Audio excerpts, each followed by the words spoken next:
에레미야 8장 4절에서 17절. 우리나라는 사계절이 뚜렷해서 다양한 철새를 보게 됩니다. 우리나라의 그 대표적인 철새하면 제비를 들 수가 있죠. 제비는 4월 초순에서 5월 초순에 강남 갔던 제비가 돌아오게 됩니다. 여기서 강남이란 제비가 겨울을 피해 월동하는 것을 뜻하죠. 최근 수년간에 걸쳐 제비 몸에 그 위치 추적기를 달아 도대체 강남이 어디인가를 조사해 봤더니 제비의 그 이동 경로가 밝혀졌습니다. 제비가 9월 달에서 11월 달까지 제주도에 직결을 하게 됩니다. 그곳에서 집단을 이루어 이동하게 되죠. 대만을 거쳐 필리핀, 인도네시아 그리고 호주까지 갑니다. 거기서 다시 북상해서 필리핀 섬 루손에 월동하고 고향인 우리나라로 나침판도 없이 정확한 경로로 돌아온다고 합니다. 참으로 대단합니다. 최근 제비의 그 개체수가 급격히 줄어들어 멸종위기 등급의 관심 대상으로 분류하고 있습니다. 제가 어렸을 때는 집집마다 처마 밑에 제비집이 있었으나 요즘은 제비집은 보기도 어렵고 제비 보기도 어렵습니다. 올해 들어 딱 한 번밖에 이 제비를 못 보았습니다. 개체수가 최근 급격히 줄어드는 데에는 여러 가지 이유가 있죠. 급격한 기후변화도 있고 서식지 파괴, 또 점차 농경지가 사라져가는 것 등 그중에 또 농촌의 그 빈집이 늘어나는 것도 요인 중에 하나라고 합니다. 제비는 절대로 이 빈집에 집을 짓지 않는다고 하죠. 사람이 사는 곳에 집을 지음으로 천적으로부터 보호받는다는 것입니다. 철새가 이동 중에 절반 정도가 바다에 빠져 죽는다고 하죠. 그럼에도 불구하고 철새는 떠나야 할 때 되면 어김없이 그간 정든 곳을 미련 없이 떠나게 됩니다.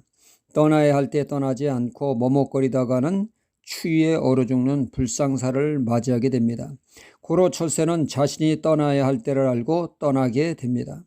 오늘 말씀 7절에 다양한 철새를 언급하고 있습니다. 공중의학은 그 정한 시기를 알고 반구와 제비와 두루미는 그 올 때를 지키거늘 내 백성은 여호와의 규례를 알지 못하는도다 하셨다 하라 말씀하고 있습니다. 제비를 비롯한 철새는 때를 따라 이동하는데 하나님의 백성은 하나님께로 돌아가야 할 때를 알지 못한다고 하는 탄식의 말씀입니다. 사람이 때로는 철새만도 못한 삶을 삽니다.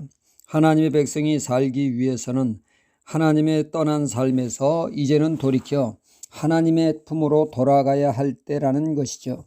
그 영혼이 살기 위해서 말입니다. 하지만 그들은 좀처럼 하나님께로 돌아가지 못하고 영혼이 죽습니다. 삶이 죽습니다. 어쩌다가 이런 일이 발생을 하게 됐습니까? 이런 비극적인 일에는 종교 지도자들이 한몫 단단히 했다고 말씀하고 있습니다.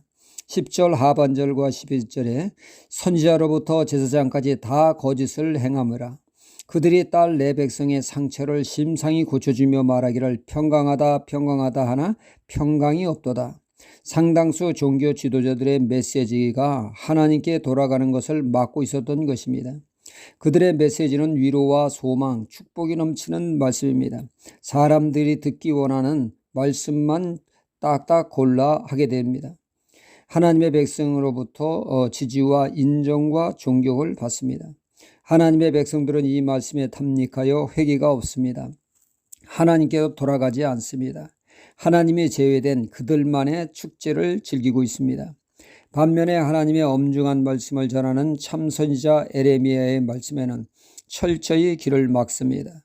회개하라, 죄악된 삶을 떠나 하나님의 품으로 돌아오라는 말씀에 그들은 강한 거부감을 표출합니다. 부정적인 말만 한다고 재수없는 소리만 골라 한다 하며 그 소리를 듣기 싫다고 참선지자 에레미야를 죽이려 들었습니다.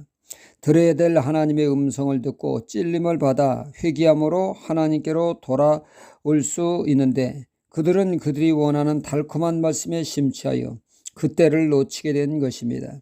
17절에 여호와께서 말씀하시되 내가 술법으로 제어할 수 없는 뱀과 독사를 너희에게 보내리니 그것들이 너희를 물리라 하시도다. 이제 그들에게 남은 것은 죽음밖에 없다는 말씀이죠. 사도행전의 위대한 부흥은 그들이 하나님의 말씀에 찔림을 받아 회개함으로 하나님께 돌아옴으로 시작되었습니다.